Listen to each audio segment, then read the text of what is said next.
हे guys hello, कसे आहात सगळे? मजेत आहात ना? आय होप तुम्ही सगळे मजेतच असाल. तर मंडळी आम्ही ना खूप दिवस विचार करते, म्हणजे फराळाचं सामान तर खूप दिवस आणून ठेवलेलं होतं, पण कुठून सुरुवात करू हे समजत नव्हतं. तर खूप सारा विचार करून मग मी डिसाईड केलंय की करंजीपासूनच आपण फराळाला सुरुवात करूया. म्हणजे करंजीचाच मान मोठा असतो दिवाळीमध्ये असं बोललं जातं. तर आपण गोडाचा पदार्थ म्हणून करंजीपासूनच सुरुवात करूया.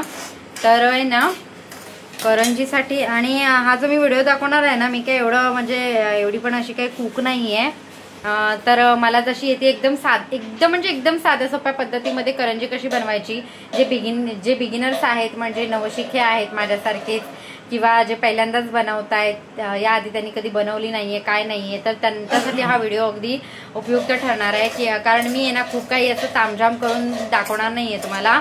एकदम सरळ साध्या सोप्या पद्धतीमध्ये दाखवणार आहे, जे इझिली कोणालाही जमून जाईल आणि अगदी खायलाही छान आणि टेस्टी आणि उत्कृष्ट, कुठेही फसणार नाही अशी मी करंजी तुम्हाला बनवून दाखवते. तर व्हिडिओ स्किप न करता पूर्ण बघा. तर मी इथे आहे ना सर्वप्रथम आहे ना रवा भाजायला घेतलाय. रवा भाजून छान असा आपल्याला रवा भाजून घ्यायचा पहिला व्यवस्थित. तूप वगैरे काय घातलेलं नाहीये, असाच सुकाच रवा भाजून घेते, कारण तो व्यवस्थित मग हलका पण होतो आणि छान असा भाजलाही जातो. तूप वगैरे करंजीचं सारण करताना रवा भाजताना आहे ना तूप नाही घालायचंय, फक्त आपल्याला असाच कढई गरम करून रवा छान भाजून घ्यायचा आहे. गॅसची फ्लेम एकदम लो ठेवायची. आणि हा माझा अगदी, मला जर हे वगैरे करायचं असेल ना फराळ वगैरे, तर हा माझा एक छोटा गॅस आहे, तर त्याच्यावर मी करायला घेते. कारण हे पदार्थ बनवताना आहे ना खूप छान असे भाजायला लागतात किंवा तळायला लागतात. तर तेव्हा आहे ना किचनमध्ये उभं राहून गॅसजवळ एकदम पाय वगैरे आपल्याला दुखून मग थकायला होतं. त्याच्यामुळे असं खाली बसून या छोट्या गॅसवर एकदम बरं पडतं. आणि ही माझी कढई जरा थोडी खूप मोठीच आहे, त्याच्यामध्ये आहे ना 1 किलोचं 1.5 किलोचं असं सुद्धा सारण आपण भाजू शकतो. कोणताही पदार्थ आपल्याला भाजायचा आहे, फ्राय करायचा आहे, तर करू शकतो. खूप मोठी अशी माझी कढई आहे. आणि ह्याच्यामध्ये काय भाजायचं असेल ना, कांदा खोबऱ्याचं वाटप किंवा काय मसाले वगैरे, तर ती भाजण्यासाठी मी कढई वापरते. तर रवा आपला असा छान असा सोनेरी रंग येईपर्यंत आपल्याला मस्तपैकी भाजून घ्यायचा आहे. आणि मग पुढची प्रोसेस मी तुम्हाला दाखवते. बघू शकता इथे आपला रवा भाजून रेडी आहे. इथे मी एका आहे ना ह्याच्यामध्ये बाउल्समध्ये काढून घेतलेला आहे मोठ्या.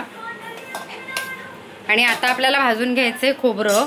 हे खोबरं पण आहे ना, हे अर्धा किलो रवा आहे, अर्धा किलो थोडा जास्त आहे, अर्धा किलो रवा आहे, तर इथे 2 मोठ्या वाट्या खोबरं मी घेतलेलं आहे. तर ते खोबरं छान असं आपल्याला व्यवस्थित मस्त सोनेरी रंग येईस्तोवर भाजून घ्यायचंय. आणि ते खोबरं पण भाजून झालं ना की या रव्यामध्ये आपल्याला मिक्स करायचंय. छान असा खोबरं आपल्याला भाजून घ्यायचंय.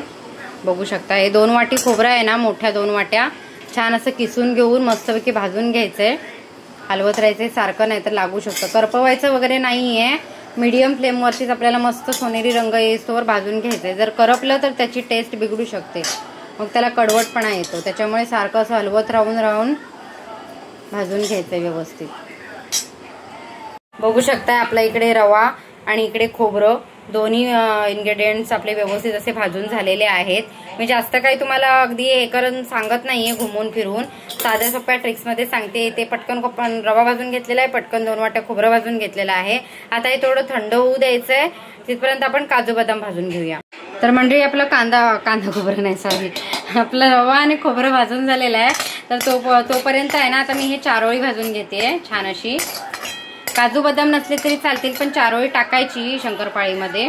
पण ती चांगली आहे ना छान अशी भाजून घ्यायची, म्हणजे एकदम करपटावायची वगैरे नाही, व्यवस्थित म्हणजे अशी गरम करून घ्यायची. म्हणजे का माहितीये का, आपण करंजी आहे ना जर आपली 8-1 दिवस राहिली ना करंजा, म्हणजे आपल्या राहिल्या तर व्यवस्थित, तर ते आतमध्ये खवट होत नाही. ही चारोळी आतमध्ये सारणामध्ये जाणार असते ना ती करंजीच्या पोटामध्ये, त्याच्यामुळे हे व्यवस्थित भाजून घ्यायची चारोळी, म्हणजे खवट वगैरे होत नाही, करंजी खवट लागत नाही खायला आपल्याला. बघू शकता मंडळी इथे मी चारोळी सुद्धा भाजून आहे ना व्यवस्थित अशी मिक्स करून घेतली आहे या सारणामध्ये. आता आहे ना मी काजू आणि बदामचे आहे ना छोटे छोटे तुकडे केले, ते तुम्हाला ते पण छान असे भाजून घ्यायचे. तर मंडळी इथे आहे ना काजू आणि बदामचे आहे ना छोटे छोटे काप करून घेतलेले आहेत, ते मी व्यवस्थित असे भाजून घेते. तुमच्याकडे असतील तर तुम्ही टाका आतमध्ये, नसतील तर स्किप केले तरी चालतील, पण चारोळी टाका.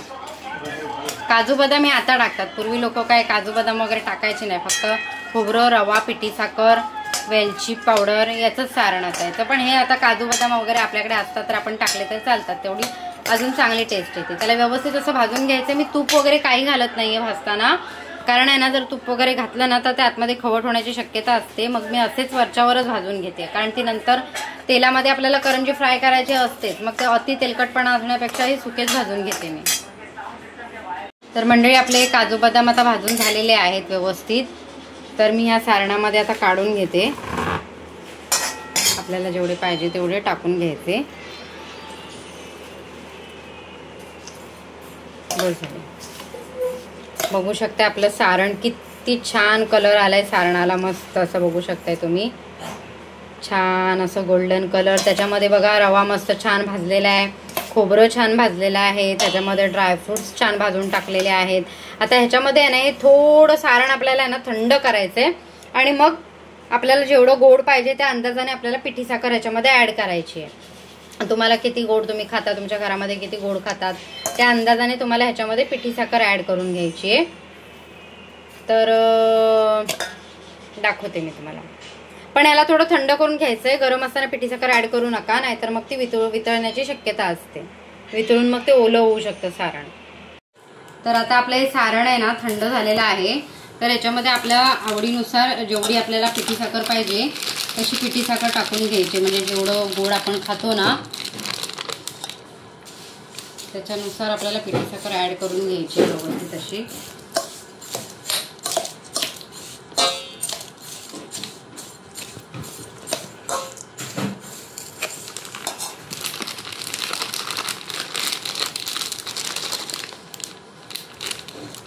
एवढी टाकायची.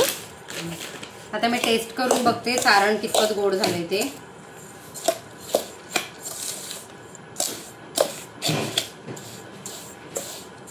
आता माझ्या पिठी साखरमध्ये एवढ्या फारशा गुठळ्या नाही आहेत. जर तुम्हाला असं वाटत असेल की तुमच्या पिठी साखरमध्ये गुठळ्या आहेत तर तुम्ही पिठी साखर चाळून घेतली तरीही चालेल. आता ह्या करंजीमध्ये आहेत ना तर त्या मोडू शकतात गुठळ्या, काही एवढ्या पण गुठळ्या नाही आहेत, त्याच्यामुळे मी काय आता चालून नाही घेतलंय, झटपटच बनवलंय.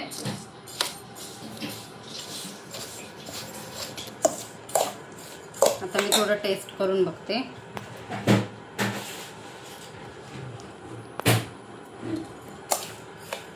थोडी लागणार आहे एवढा.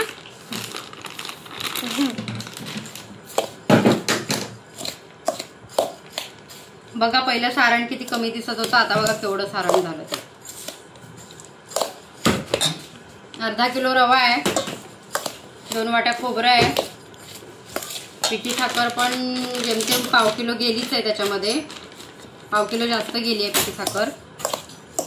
अजून लागेल की नाही ते पण आपण चेक करूया.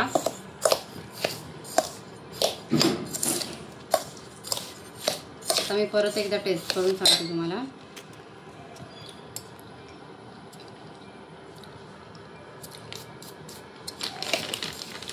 थोडी लागणार आहे, करंजी गोडच असावी, कारण वरचं आवरण असतं ना मैद्याचं, मग त्यातमध्ये गोडवा असेल तर त्याला टेस्ट येईल. बघा पूर्ण आपल्याला अर्धा किलो लागलेली आहे, 1 किलोचं पॅकेट आहे, पूर्ण अर्धा किलो पिठी साखर लागलेली आहे आपल्याला. अर्धा किलो रवा, 2 वाट्या खोबरं म्हणजे पाव किलो खोबरं पकडा, मोठ्या वाट्या होत्या, अर्धा किलो पिठी साखर आणि बाकीचं इन्ग्रेडियंट आपण चारोळी किंवा काजू बदाम काय टाकतो ना ते आपल्या आवडीनुसार आपण टाकायचे. आता बस झालं, आता ऍड करायची गरज नाही. आणि आता हे मी मनुके घेतलेत कट करून, तर ते मनुके सुद्धा ऍड करून घेते. मग खाली पडला एक, खाली पडला. छान अशी टेस्ट यायला. आतलं आवरण जर छान झालं ना, आतलं हे मिक्सर जर छान झालं ना तर करंजीला टेस्टही तेवढीच सुंदर येते.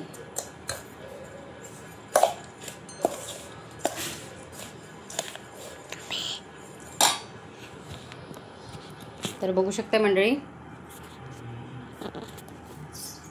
अशा पद्धतीने आपलं सारण रेडी झालेलं आहे. तर आता हे सारण आहे ना मी आदल्या दिवशीच्या रात्री बनवून ठेवलंय, कारण मला आता करंजी बनवायला खूप वाजतील पुढचं. तुम्ही लगेच बनवले तरी चालेल, पण मी हे आता उद्या बनवणार आहे, त्याच्यामुळे ह्याला तिथपर्यंत मी मोरून देणार आहे. साखर पण चांगली मोरून जाईल आतमध्ये आणि हे चांगलं सारण एकदम पक्क होईल. आता उद्या तुम्हाला दाखवते वरचं कोटिंग आणि फ्राय वगैरे कशी करायची करंजी, ते मी तुम्हाला उद्या दाखवेन.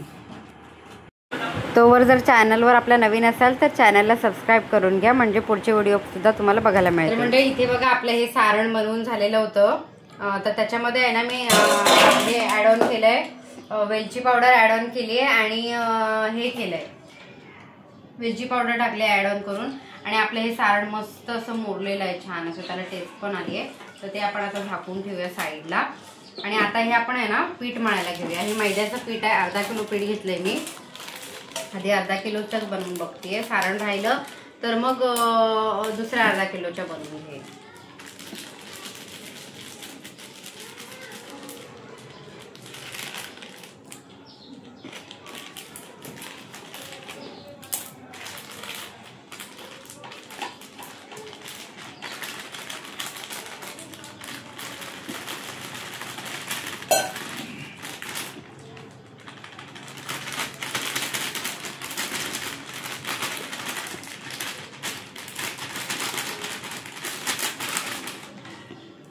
हे मैद्याचं अर्धा किलो पीठ घेतलेलं आहे आपण.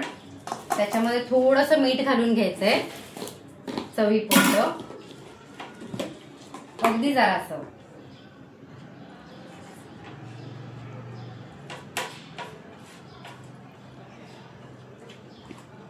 बऱ्यापैकी मीठ घालून घ्यायचं आपल्याला. आणि त्याच्यानंतर आहे ना आपल्याला तुपाचं मोहन करायचंय, कडकडीत असं मोहन. आणि त्याच्यामध्ये तूप गरम करून घालायचंय. तुमच्याकडे तुम्ही तूप नसेल तर हे वगैरे घालू, तेल घातलं गरम करून तरी चालतं. थोडंसं तेल गरम करून घालायचं आहे, चांगलं पिठाला चोळून घ्यायचंय. द्या बघा, इथे थांबवायचं असं. तर इथे मी तूप गरम करून घेते, मोहन तुपाचं. व्यवस्थित गरम झालं की आपल्याला पिठामध्ये ओतून घ्यायचंय. तर इथे पिठामध्ये आपल्याला आहे ना मोहन व्यवस्थित असं ओतून घ्यायचंय. ओतून घेतल्याच्या नंतर आहे ना हाताने व्यवस्थित चोळून घ्यायचंय आपल्याला. थोडं गार होऊ दे तूप. छान असं मिक्स करून घ्यायचंय त्याच्यामध्ये.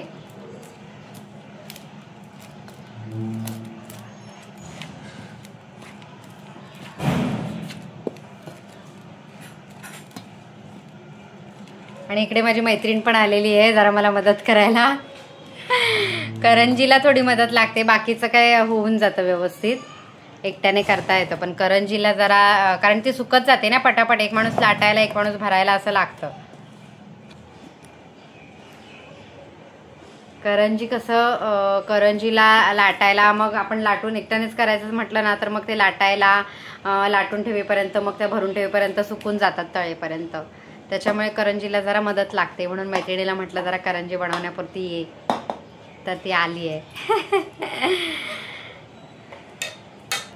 आता आपल्याला हाताने असं व्यवस्थित सगळं एकत्र करून घ्यायचंय जे आपण तूप टाकलंय.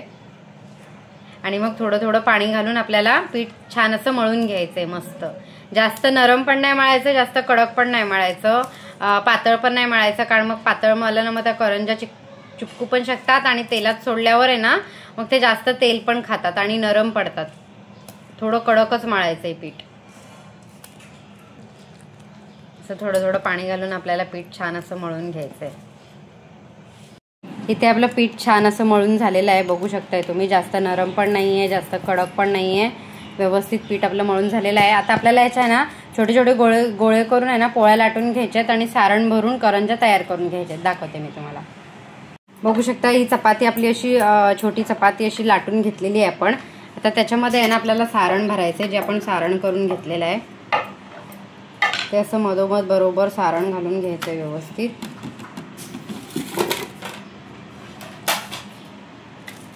जसं आपल्याला पाहिजे तसं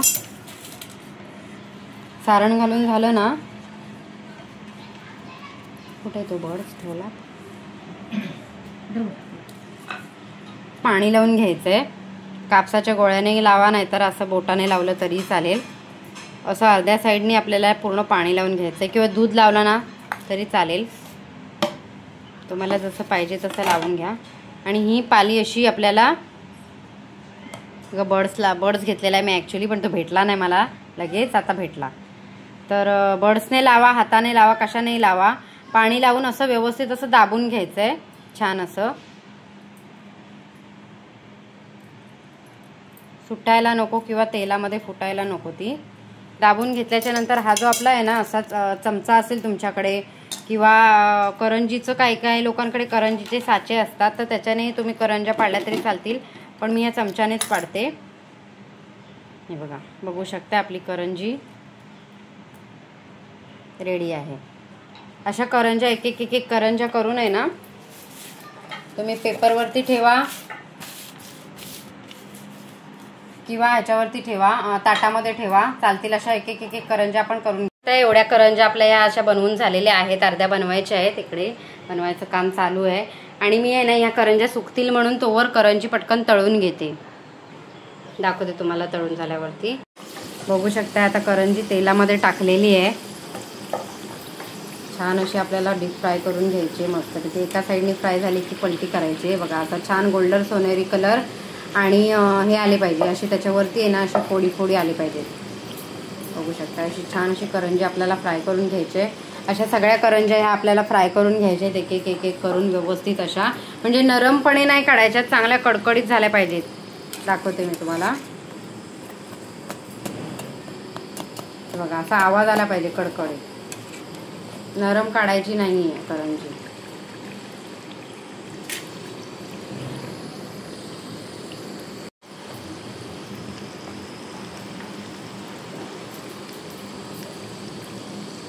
तर मंडळी बघू शकताय आपल्या करंज्या बनवून रेडी आहेत, छान अशा सुंदर अशा. आणि बघू शकताय तुम्ही किती आपल्या बघा नरम पण नाही काय नाही, एकदम करंजी आहे. बघा आवाज करून दाखवते मी तुम्हाला. हे बघा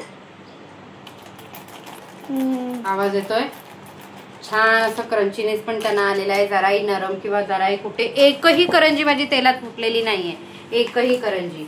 अशा पद्धतीने जर तुम्हाला साध्या सोप्या पद्धतीने एकदम झटपट दाखवले मी ना, कोणती ट्रिक म्हणजे अशी जास्त अशी डोकं चालून ट्रिक वापरली आहे किंवा काय, एकदम साध्या आणि सोप्या पद्धतीने ज्यांना नवशिके लोक आहेत, म्हणजे ज्यांना कधी याआधी केलेलं नाहीये, त्यांच्यासाठी जर करायचे असेल त्या लोकांना, तर यांना अगदी अशी झटपट होणारी करंजी मी दाखवलेली आहे. तर तुम्हाला हा व्हिडिओ करंजीचा माझा कसा वाटला, जर तुम्हाला आवडला असेल तर व्हिडिओला नक्की लाईक करा मंडळी. आणि चॅनलवरती नवीन असाल तर चॅनलला सबस्क्राईब करा. भेटू अशाच आपण एका नेक्स्ट व्हिडिओमध्ये. तोपर्यंत टाटा, बाय बाय.